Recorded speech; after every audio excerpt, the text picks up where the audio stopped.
Audio Jungle.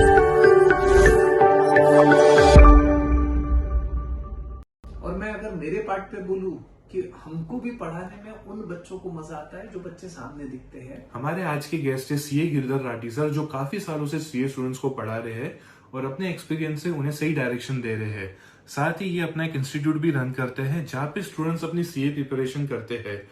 तो चलिए इस पॉडकास्ट के थ्रू सीए स्टूडेंट्स की जर्नी को थोड़ा इजी बनाते हैं और उनके कंफ्यूजन्स क्लियर करते हैं।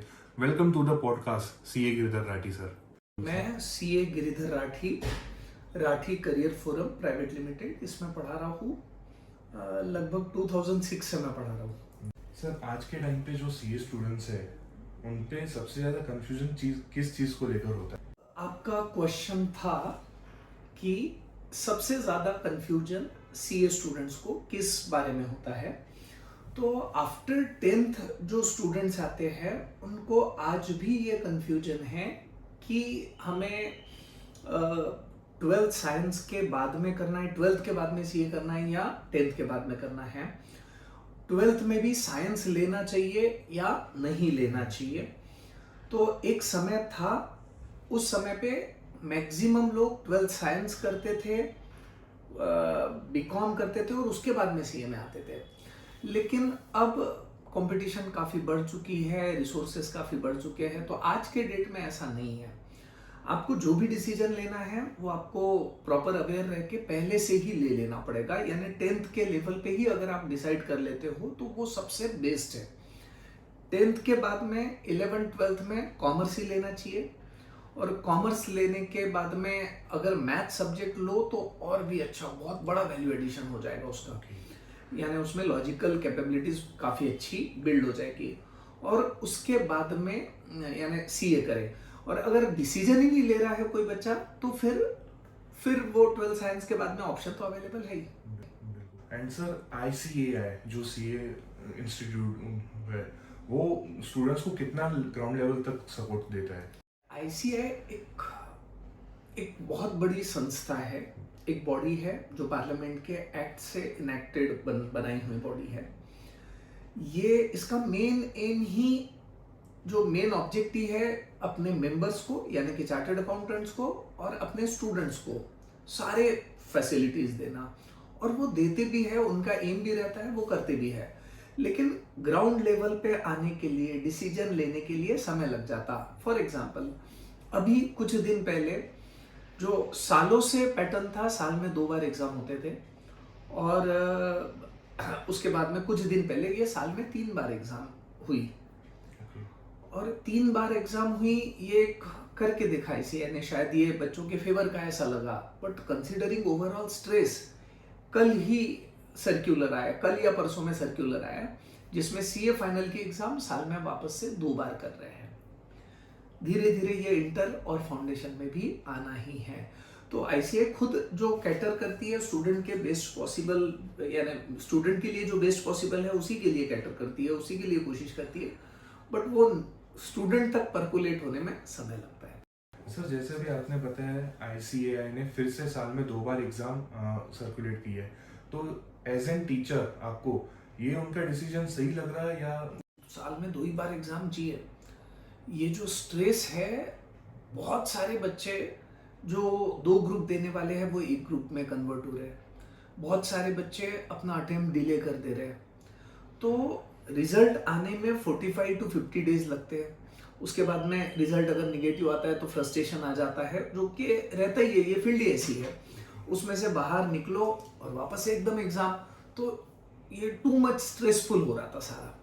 तो साल में 2 बार exam, it is ideal, it is proven, और पिछले कितने सालों से ऐसा हो रहा था और सब कुछ बराबर था, तो दैट वाज द बेस्ट। ऐसा सीए कंप्लीट करने के बाद एक्चुअल अपॉर्चुनिटी क्या क्या होती है हमारे पास? सीए कंप्लीट हो जाने के, देखिए अपॉर्चुनिटीज में तो मैं बताता ही हूँ। आज के डेट में एक ऐसा हो गया है कि जो जॉइंट फैमिलीज है, बड़े फैमिलीज है, वो चाहते हैं कि घर में एक चार्टर्ड अकाउंटेंट रहना चाहिए, घर में एक डॉक्टर रहना चाहिए। तो इवन दो खुद के बिजनेसेस है, ऐसे बहुत सारे लोग हैं जिनके खुद के अच्छे वेल एस्टेब्लिश प्लेटफॉर्म हैं, अच्छे बिजनेस है, फैमिली बिजनेस, लेकिन उसके बाद में वो घर के बच्चे को सीए बनाते हैं। उनको पता है कि उनको जॉब करवाना ही नहीं है, लेकिन जो पूरे इंडस्ट्री का नॉलेज, पूरे इंडस्ट्री का एक्सपोजर, लॉ का नॉलेज, जीएसटी, इनकम टैक्स, इसको एकदम करीब से वो पढ़ लेता है, समझ लेता है। काम शायद वो किसी दूसरे सीए से कराएगा, लेकिन उसकी डायरेक्शन क्लियर हो जाती है। Even though you are doing a business, even though you are an entrepreneur, still chartered accountant बहुत ज्यादा उसके जितना नॉलेज कॉमर्स में और किसी फील्ड में नहीं है। रही बात दूसरी, जॉब की अपॉर्चुनिटीज है ही।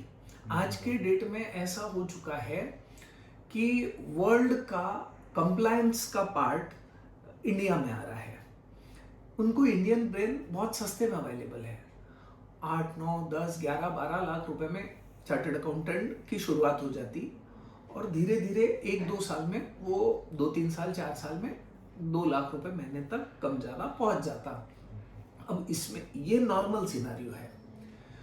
इसमें बहुत हाई भी जा सकते हैं और लो तो जाने का सवाल ही नहीं। यही अपन ने जो बताया हुआ है कि 12-13 से लेके तो 22-24 तक, ये ओवरऑल यानी एक 4 साल के स्पैन में आ ही जाता है। ये हो गया जॉब का। हायर साइड बहुत ज्यादा हो सकती है। इसके अलावा प्रैक्टिस भी बहुत बहुत अच्छा ऑप्शन है। यानी आज के डेट में भी कंप्लायंसेस इतने ज्यादा बढ़ गए, जीएसटी आ गए, तो आज अमरावती, मैं क्योंकि अमरावती से बिलोंग करता हूँ तो अमरावती के बारे में बताऊंगा। एक समय अमरावती में 120 चार्टर्ड अकाउंटेंट थे, आज अमरावती में 500 चार्टर्ड अकाउंटेंट है। उसमें से 300 लोग प्रैक्टिसिंग है, 250 से 300 लोग बिल्कुल प्रैक्टिसिंग ऑफिस लेके बैठे हुए हैं, और अमरावती कैटर कर रहा है। यानी सबका घर चल रहा है, सब लोग प्रैक्टिस कर रहे हैं, चार्टर्ड अकाउंटेंट है तो वो रीजनेबल अर्न कर ही रहा है।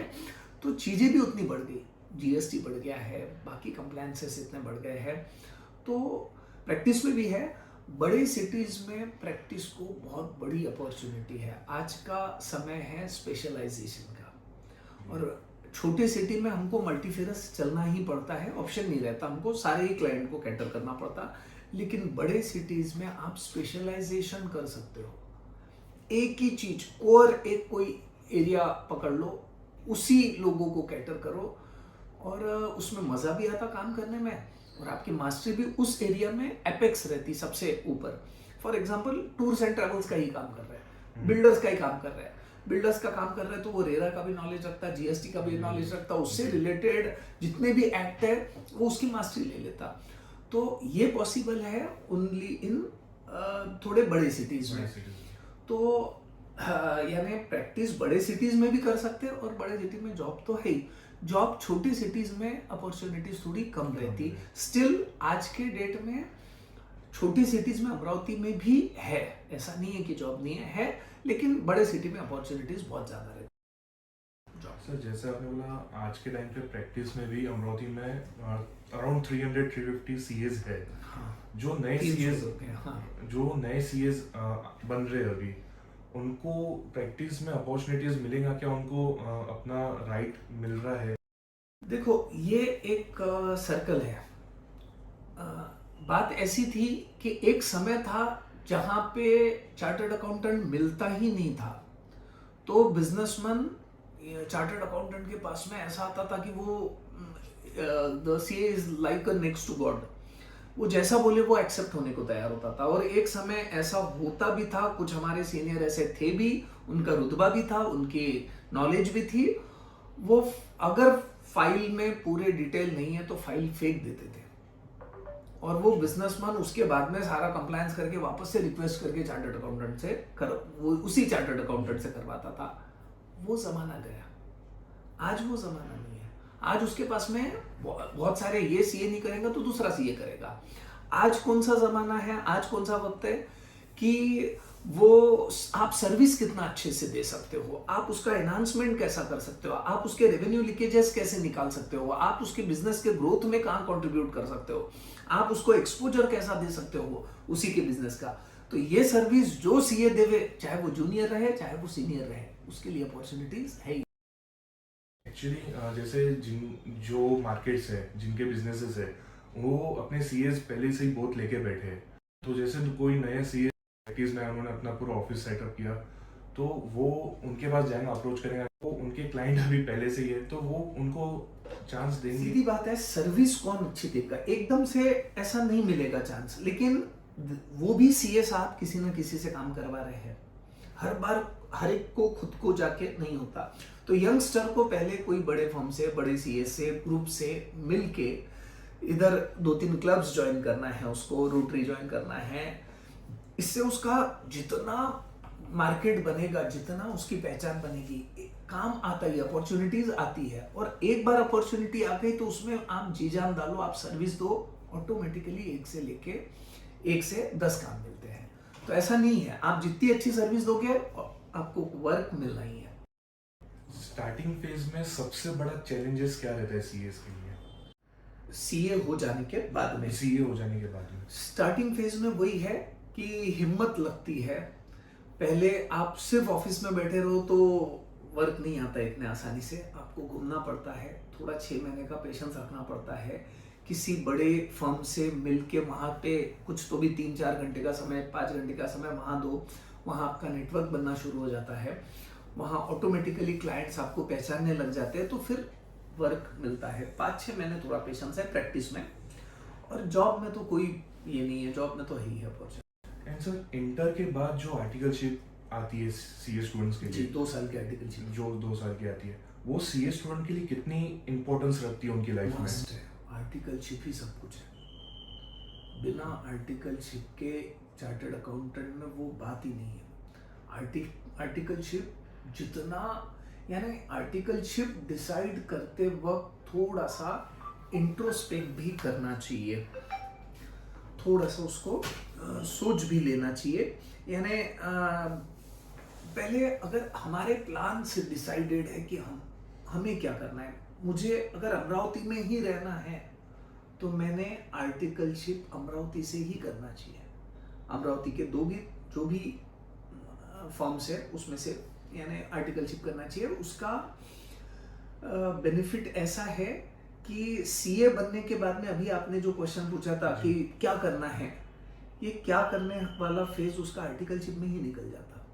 यानी 2 साल में उसका नेटवर्क काफी कुछ बन के रेडी रहता। सीए बन गया तो अगले दिन से वो काम ला सकता, अगर वो अमरावती से ही प्रैक्टिस करना चाहता है। और अगर उसको जॉब करना है तो मैं सजेस्ट करूंगा कि उसने बड़ी सिटीज में, मुंबई जैसे सिटी में जाके आर्टिकलशिप करे।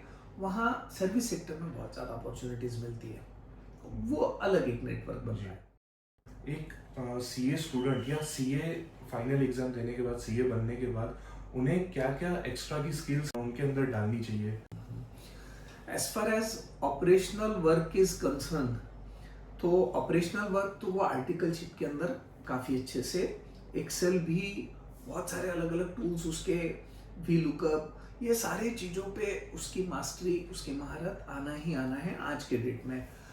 एक्स्ट्रा स्किल उसके लिए ज़रूरी है। सीए स्टूडेंट क्योंकि पढ़ाई में बहुत ज़्यादा रहता है तो सोशल कनेक्ट में वो लैक करता है, और काम मिलने के लिए, प्रैक्टिस मेनली अगर आप कर रहे हो तो काम मिलने के लिए सोशल टच बहुत बड़ा रोल प्ले करता है।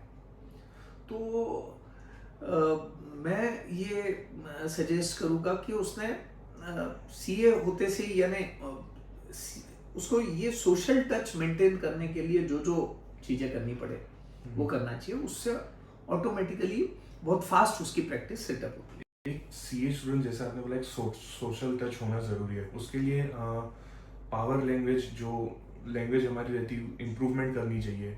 तो ऐसे ही जब उनकी स्टडीज चालू है, और क्या क्या उनको इम्प्रूवमेंट करना चाहिए? ओरिएंटेशन का प्रोग्राम होता है जी।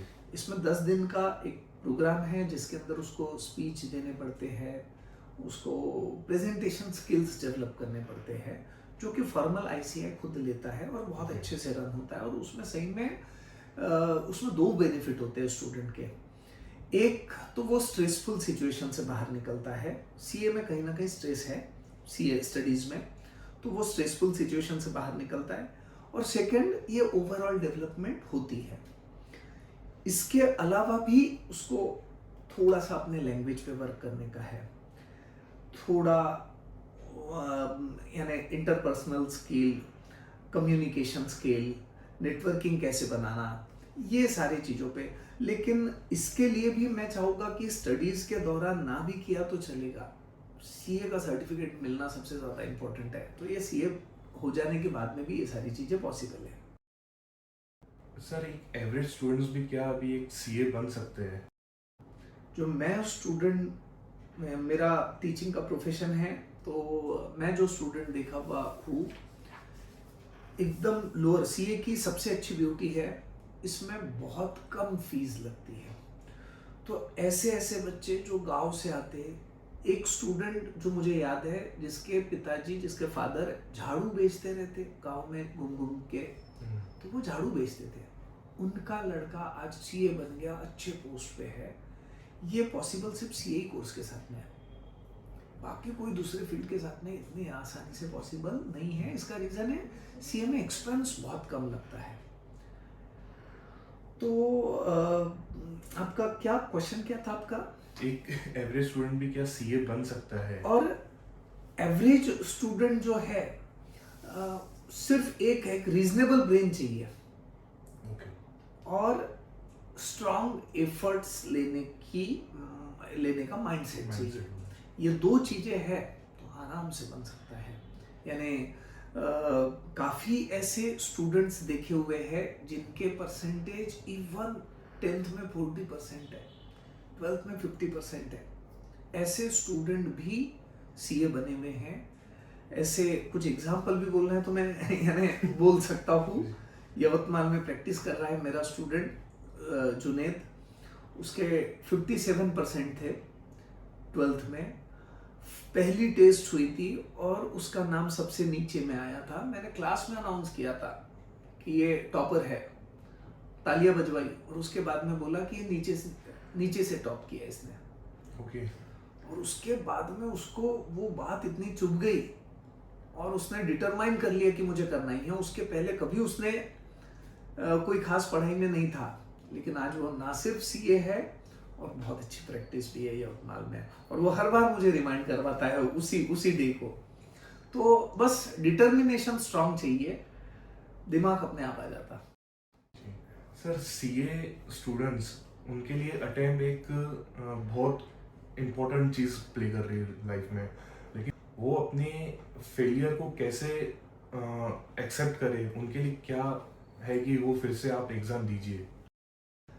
सीए कोर्स, इनफैक्ट जो सीए कोर्स में जा रहा है उसमें वेरी फर्स्ट डे ही ये माइंडसेट रखना चाहिए कि वो अगर चाहता है कि मेरा कभी फेल्योर आया नहीं है और मुझे सीए में फेल्योर आएगा ही नहीं, ये माइंडसेट से वो जाता है तो it is not correct. CA में ऐसा हुआ है, अच्छे लोग, उनको अटेम्प्ट लगी हुई है, किसी को 1 अटेम्प्ट, किसी को 2 अटेम्प्ट, और ये पार्ट एंड पार्सल है। फ्रस्ट्रेशन, डिप्रेशन, ये वर्ड एक्सपीरियंस करने को मिलते हैं। अगर किसी फील्ड में एक्सपीरियंस करने को मिलते हैं तो वो फील्ड है सीए। तो ये ज्वाइन करते वक्त ही उसने सोच लेना चाहिए, और उसके पेरेंट्स जो है, जो भी सीए के लिए उसको गाइड कर रहा है, उसने समझा देना चाहिए कि इसमें थोड़ा सा चढ़ाव उतार चलते ही है। बस पेशेंस से अगर वो टिक के रहा और अपने एफर्ट्स उसने बंद नहीं किया तो सीए होना ही होना है। सर एक क्वेश्चन ऐसा है कि जो अभी जिनका 12th हो गया है या जिनका 10th हो गया है, उन्होंने अपने माइंड में एक ऐसा सेटअप किया है कि हम बाहर जाके सीए की पढ़ाई करेंगे, मेट्रो सिटीज़ में जाके, मुंबई, पुणे, उधर जाके करेंगे। तो उनका ऐसा क्या है, क्योंकि वहाँ पे फीस भी ज़्यादा होंगी, उनका रहने का एक्सपेंसेस आएगा, फूड एक्सपेंसेस आएगा, उनको सेटल होने में टाइम लगेगा। तो ये एक राइट वे है कि कैसे? देखिए, हर एक का खुद का ओन डिसीजन रहता। जी। जाने वाला तो फॉरेन में भी जाएगा जी। और दूसरे को यूनिवर्सिटी में जाके पढ़ेगा, तो ये अल्टीमेटली खुद का कॉल है। मैं सिर्फ इतना गाइड करना चाहूँगा सारे ही स्टूडेंट्स को इस पॉडकास्ट के माध्यम से कि पढ़ाई करने के लिए माइंडसेट चाहिए, डेडिकेशन चाहिए, सारे फैसिलिटीज, सारे रिसोर्सेस यानी छोटी सिटी में भी अवेलेबल है।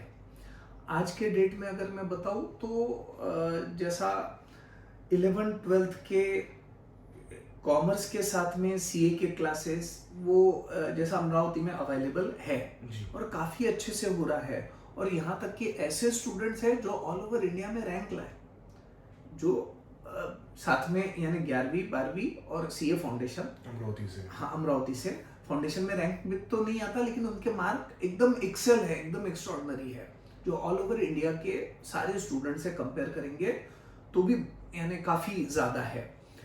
इंटर में रैंक है, सीए फाइनल में रैंक है, वो भी सारे स्टूडेंट अमरावती से ही पढ़े हुए हैं। एक अटेम्प्ट में तो 3 रैंक सीए फाइनल में एक साथ में थे अमरावती से, 4th रैंक, 5th रैंक और 42nd रैंक, ऐसे 3 स्टूडेंट थे। 4th रैंक मेरे ख्याल से हर्षिल केवल रमानी का था, 5th रैंक था मिनल लाहौटी और 42nd रैंक था ऋतिक अलंत्री, एक ही अटेम्प्ट में सीए फाइनल में। और ये तीनों बच्चों ने इंटर और फाउंडेशन में भी, इंटर में भी रैंक था और फाउंडेशन में भी एक्स्ट्रॉर्डिनरी मार्क्स थे, Maharashtra top, Maharashtra second top, ऐसे स्टूडेंट थे। तो ये सारी चीज़ें, सारे अपॉर्चुनिटीज़ अमरावती में अवेलेबल है, और अगर एफर्ट्स लेने का माइंडसेट है तो अमरावती में भी वो महाराष्ट्र टॉप कर सकते हैं। सर सीए जैसे एक टफ स्टडी मानी जाती है, तो आपको क्या लगता है ये ऑनलाइन कोर्स या रिकॉर्डेड लेक्चर्स जो मतलब टीवी पे या फिर स्क्रीन पे दिखा जाता, उससे स्टूडेंट्स तैयारी कर पा रहा है, एग्जाम दे पा रहा है या नहीं? पर्सनली मेरा माइंडसेट ऐसा है कि मुझे रिकॉर्डेड जो लेक्चर्स है, मैंने खुद ने पढ़ाया हुआ लेक्चर भी मैं 10 मिनट के बाद में, 15 मिनट के बाद में मेरे लिए वो बर्डन हो जाता, मैं नहीं देख सकता मेरे खुद का लेक्चर। तो जो फेस टू फेस में बात बनती है वो बात ही अलग है, यानी इंटरकनेक्ट काफ़ी अच्छा रहता। As far as 11th-12th CA foundation, CA intermediate, CA final में भी फेस टू फेस का बेनिफिट है। However considering the articleship, considering the overall scenario, CA final year में एक बार का वो रिकॉर्डेड लेक्चर करे तो चल जाएगा, बट सीए इंटर तक फेस टू फेस कभी भी ज़्यादा यानी सही है। और मैं अगर मेरे पार्ट पे बोलूँ कि हमको भी पढ़ाने में उन बच्चों को मज़ा आता है जो बच्चे सामने दिखते हैं, उनको क्वेश्चंस पूछते, उनकी पढ़ाई कितनी हुई कितनी नहीं हुई इसका थोड़ा बहुत कंट्रोल रखते, कहीं ना कहीं ओवरऑल रिस्पॉन्सिबिलिटी लिए जैसा लगता, और जब उसका रिजल्ट आता तो बड़ा सेटिस्फेक्शन भी होता कि नहीं मैंने किया हुआ है। ऑनलाइन के केस में ये पर्सनल टच थोड़ा सा कम रहता है। सीए प्रोफेशन आप फ्यूचर में आपको कैसे लगता है, क्योंकि आजकल ऑटोमेशन आ गया है, एआई आ गया है, तो सीए प्रोफेशन फ्यूचर में आप कैसे देखते हैं? नो डाउट एआई आ चुका है, तो इसके वजह से बहुत सारी चीज़ें हम ऑटोमाइज करवा सकेंगे। ऑफिस के स्ट्रक्चर जो आज है, प्रैक्टिस का तरीका जो आज है, वो तरीका कुछ सालों के बाद में काफ़ी हद तक चेंज हो जाएगा। बहुत सारे ऑफिसेस ने ये चेंज कर लिए हैं, लेकिन इसका मतलब ये नहीं है कि सीए रिप्लेस हो जाएगा। सीए कभी रिप्लेस नहीं होगा, सीए इज ऑलवेज देयर। बहुत सारे फर्म्स अभी क्या कर रहे हैं, पहले कैसा करते थे, अकाउंटिंग खुद करते थे। अभी छोटे छोटे फर्म्स जो है, जहाँ छोटे क्लाइंट्स है, बैंक स्टेटमेंट डाल दो, वो एआई टूल आपको सारी अकाउंटिंग करके दे देगा। बस आपको जस्ट क्या करना है, वेरीफाई करना है, उसकी स्क्रूटिनी करना है। तो हम एआई को एज अ टूल यूज कर रहे हैं, उससे चीज़ें बहुत आसान हो जा रही है। हम यानी जो जिस काम को पहले 8 दिन लगाते थे, वो काम अभी 2 घंटे में कंप्लीट कर ले रहे हैं। तो एज फार एज अपने फील्ड के लिए एआई फेवरेबल ही है। हाँ, इससे इसका एक डिसएडवांटेज है, कुछ लोअर सेक्टर के जो जॉब है वो थोड़े से कम हो रहे हैं। एज फार एज हम चार्टर्ड अकाउंटेंट तो उसको यूज ही कर रहे हैं। जो चार्टर्ड अकाउंटेंट टीचिंग फील्ड में, उनके लिए भी एआई डिसएडवांटेज है कि एडवांटेज में? मोस्ट प्रोबेबली आज के डेट में तो सारा एडवांटेजेस है, लेकिन इस पार्ट में मैं फ्यूचर को नहीं देख पा रहा हूँ। ये भी हो सकता कि छोटे छोटे वीडियोस एआई में बन के आ जावे और फेस टू फेस टीचर का काम काफ़ी हद तक कम हो जावे, ऐसी पॉसिबिलिटीज़ है। ऐसे बुक्स आ जावे जिसमें एआई टूल्स अवेलेबल रहेगा, तो आगे जाके इसमें टीचिंग के फील्ड में सिग्निफिकेंट चेंज एआई से हो सकता है। जो अभी स्टूडेंट्स ने 10th एंड 12th की बोर्ड एग्जाम दी, उनका रिजल्ट अभी आना है, अभी तक आया नहीं है, उनके लिए, उनको जिनको सीए परस्यू करना है, उनके लिए क्या आप 3 चीज सजेस्ट करोगे इम्पोर्टेंस की, वो अभी आप आगे ऐसा स्टेप लीजिए? कि जो बच्चे 10th कर रहे हैं जी या 10th की एग्जाम दे दिया है, उन लोगों से मैं स्ट्रांगली रिकमेंड करूँगा कि उन्होंने आज ही डिसाइड कर लीजिए कि सीए यानी करना है या नहीं करना है। वो अगर 12th तक जाएंगे और बाद में डिसाइड करेंगे तो जो मई अटेम्प्ट में बात रहती है, 3 अटेम्प्ट है, एक मई अटेम्प्ट है, एक सितंबर अटेम्प्ट है, एक जनवरी अटेम्प्ट है। जो हम लोगों का एक्सपीरियंस है सालों का, वो जो मई अटेम्प्ट का रिजल्ट रहता है वो सबसे एक्स्ट्रॉर्डनरी रहता है। सितंबर अटेम्प्ट और जनवरी अटेम्प्ट में अक्सर वही बच्चे आते हैं जो भूले भटके रहते हैं। वो रिदम बैच में जो बनाना रहता वो यानी उतने स्ट्रांग बच्चे नहीं रहते, फिर ओवरऑल क्लास में भी उतना मज़ा नहीं आता यानी, और बच्चे का भी एंथ्यू थोड़ा बहुत कम हो जाता। तो मैं रेकमेंड करूँगा उन सारे बच्चों ने कि लेना है नहीं लेना है वो पहले ही डिसाइड कर लेंगे। दूसरा मेरा रिकमेंडेशन रहेगा कि कॉमर्स के साथ में ही 11th 12th कॉमर्स और उसके बाद में सीए पॉसिबल है, साइंस के साथ में पॉसिबल ही नहीं है। तीसरा रिकमेंडेशन रहेगा 11th 12th कॉमर्स के साथ में मैथ्स, ये सबसे सब्जेक्ट जरूर लेवे। इसका बहुत ज़्यादा एडवांटेज होता है सीए फाउंडेशन के मैथ्स पे, तो डायरेक्टली सीए इंटर में भी कॉस्टिंग, फाइनेंशियल मैनेजमेंट काफ़ी आसान हो जाता, लॉजिकल सब्जेक्ट काफ़ी आसान लगते हैं। सर, जो अभी सीए स्टूडेंट्स हैं, जो अभी सीए कर रहे हैं, उनके लिए आपका एक क्लियर मैसेज रहेगा, जो अभी फ्यूचर को लेके थोड़ा डर रहे हैं? रही बात, जो सीए की फील्ड ऐसी कभी खत्म नहीं होनी है, चाहे एआई आ जाओ चाहे कुछ भी आ जाओ। इनफैक्ट डरने वाली तो बात है ही नहीं है। अभी तो सीए की फील्ड सबसे ज़्यादा बूमिंग है। एक समय ऐसा था कि इंडिया का ब्रेन सॉफ्टवेयर के लिए बड़ा सस्ता ब्रेन माना जाता था। बहुत कम कॉस्ट में आईटी कंपनीज को ये ब्रेन मिल जाता है, तो मल्टीनेशनल आते थे। सेम सिनेरियो आज सीए के लिए हो गया। 10-12 लाख हम लोगों के लिए स्टार्ट, अगर 10-12 लाख मिले तो हमारे लिए एक बड़ी अमाउंट हो जाती, बट मल्टीनेशनल्स के लिए 10-12 लाख देना यानी बहुत कम है, और 3-4 साल के एक्सपीरियंस के बाद में एक रिजनेबल पैकेज मिल जाता है। तो बहुत एक्स्ट्रॉर्डनरी फ्यूचर है सीए में, ऐसा दूर दूर तक कहीं नहीं है। एआई आ भी रहा है तो वो हम लोग एज अ टूल ही यूज करेंगे, वो कभी सीए को रिप्लेस नहीं करेगा। जिनका मई अटेम्प्ट है उनके लिए आपका एक छोटा क्या मैसेज होगा? मई अटेम्प्ट अगर है तो अटेम्प्ट आ गई, ऑलमोस्ट एक महीना भी पूरा नहीं है। बस उनको ये पॉडकास्ट नहीं देखना है, उनको पूरा कंटिन्यूअसली पड़ेगा। हाँ, 15 से 16 घंटे का आउटपुट चाहिए। फ्रस्ट्रेशन, डिप्रेशन आता ही है। एक उसके लिए काम करें कि आधा घंटा कोई तो भी दोस्त से मिले या बात करें फोन पे। ये फ्रस्ट्रेशन और डिप्रेशन से बाहर निकलने का ये सबसे अच्छा रास्ता है, और टाइम वेस्ट नहीं हो। सिटिंग 15-16 घंटे की सिटिंग चाहिए जिसमें 13-14 घंटे का आउटपुट निकलता है, और रिजल्ट अपने आप आएगा ही। उन सारे बच्चों के लिए मेरा all the best. Thank you so much sir. Thanks to CA Girdhar Rathi sir इतनी वैल्यूबल इनसाइट्स शेयर करने के लिए।